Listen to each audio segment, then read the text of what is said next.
प्राण प्रतिष्ठा एक पवित्र अनुष्ठान है जो किसी मूर्ति या प्रतिमा में उस देवता या देवी का आह्वान कर उसे पवित्र या दिव्य बनाने के लिए किया जाता है। प्राण शब्द का अर्थ है जीवन, जबकि प्रतिष्ठा का अर्थ है स्थापना। शास्त्रों और धर्माचार्यों के अनुसार जब किसी प्रतिमा में एक बार प्राण प्रतिष्ठा हो जाती है तो वह प्रतिमा एक देवता में बदल जाती है। वह देवता हमारी या किसी भी उपासक की प्रार्थना स्वीकार कर सकते हैं और अपना वरदान दे सकते हैं। अर्थात प्राण प्रतिष्ठा वाले शुभ दिन सभी लोग अपने अपने कामों में लगे थे। संपूर्ण अयोध्या फूलों से खिल उठा था। चारों ओर भगवा रंग हवा में उड़कर सबको रंग रहा था, मानो कह रहा हो, आज होली है, भगवान राम आ रहे हैं। यह अलौकिक दृश्य माथे पर भगवा रंग लगाता हुआ सुगंधित फूलों की सुगंध से पूरे अयोध्या को महका रहा था, भगवान राम के आने की गाथा सुना रहा था। तभी अचानक सिंह द्वार से होते हुए 32 सीढ़ियां चढ़कर एक वानर तेजी से गर्भगृह की ओर जाने लगा। सुरक्षाकर्मी वानर को गर्भगृह की ओर आते देख उसके पीछे दौड़ लगा दिए, किंतु वानर गर्भगृह में घुस चुके थे, जहां रामलला के प्राण प्रतिष्ठा कार्यक्रम की तैयारियां हो रही थीं। कई विद्वान एवं पंडित महाराज जी अपना अपना स्थान ग्रहण किए हुए थे। तभी वानर सब लोगों के बीच घुस जाते हैं। वानर को घुसता देख पहले तो किसी को कुछ समझ नहीं आता है।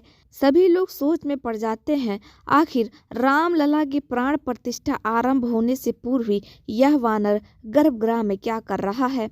तभी पंडित जी चिल्लाते हुए तीव्रतापूर्वक कहते हैं, जय श्री राम, साक्षात हनुमान जी आए हैं। इतना सुनना था कि पूरा परिसर जय श्री राम से गूंज उठा। हनुमान जी चुपचाप भगवान राम के चरणों के निकट जाकर बैठ गए। लोगों ने देखा कि कुछ समय टुकटुकी लगाकर रामलला को देखने के बाद वानर के नेत्रों से आंसू निकलने लगे। तभी अचानक वानर के ऊपर एक के बाद एक फूल आकर गिर जाता है। इससे पहले कि भगवान राम को वानर पे फूल गिराते हुए कोई देख पाता, भगवान राम अपने हाथ तुरंत पीछे कर लेते हैं, किंतु साक्षात हनुमान जी अब भी न मुस्काए, केवल विलाप ही किए जा रहे थे। हे प्रभु राम, आपने मुझे त्रेता युग में क्यों छोड़ दिया था? मुझे अपने साथ क्यों नहीं ले गए?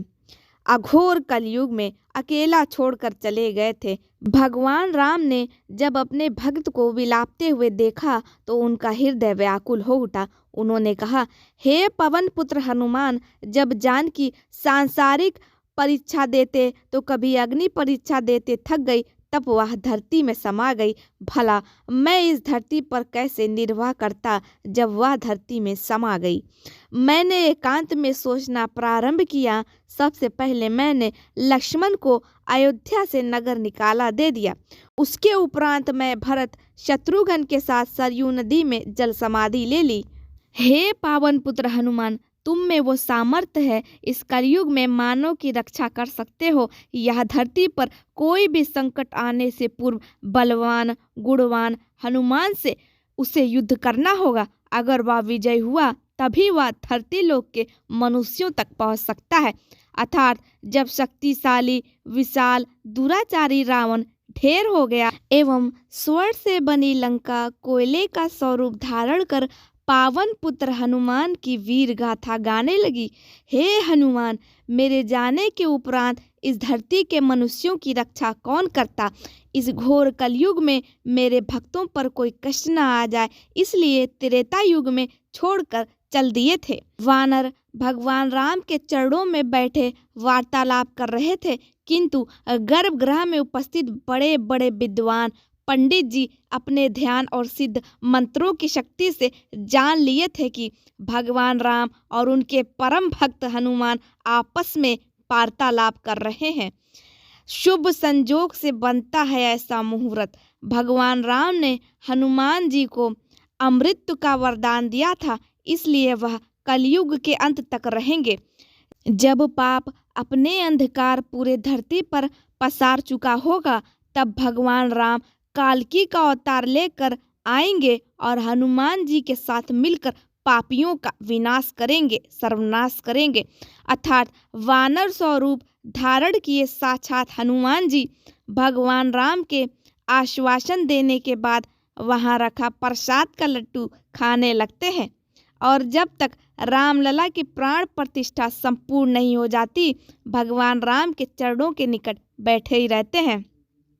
वहाँ उपस्थित पंडित जी ने वानर को जब तिलक लगा दिया तो वह उछलकर पंडित जी के ऊपर बैठ गए। साक्षात हनुमान जी का आशीर्वाद पाकर पंडित जी की जीवात्मा तृप्त हो गई। प्राण प्रतिष्ठा संपूर्ण होने के बाद जब हनुमान जी वापस लौटने लगे तो पूरे गर्भगृह में छन छन की आवाज आने लगी। पंडित जी को यह बात हुआ कि हनुमान जी के साथ सीता मैया भी आई हुई हैं, क्योंकि हनुमान जी सदैव भगवान राम और सीता मैया के साथ ही रहा करते थे। सीता मैया की रक्षा करने हेतु जब हनुमान जी लंका पहुँचते हैं तो देखिए सीता मैया उनसे क्या कहती हैं। कपि करी हृदय विचार दिन ही मुद्रिका डारी तब जनु अशोक अंगार दिन हर्षि उठी कर गहेऊ।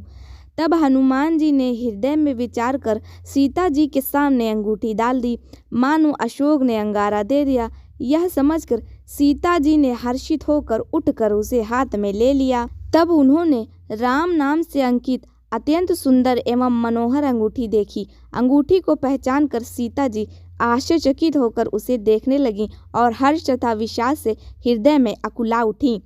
जीती को सकई अजय रघुराई माया ते असी रची नहीं जाई। सीता मन विचार कर नाना मधुर बचन बोले हनुमाना। तब देखी मुद्रिका मनोहर राम नाम अंकित अति सुंदर। चकित चितौ मुद्री पहचानी हर्ष विषाद। श्री रघुनाथ जी तो स्वर्थ अजय हैं, उन्हें कौन जीत सकता है और माया से ऐसी अंगूठी बनाई नहीं जा सकती। सीता जी मन में अनेक प्रकार के विचार कर रही थी। इसी समय हनुमान जी मधुर वचन बोले।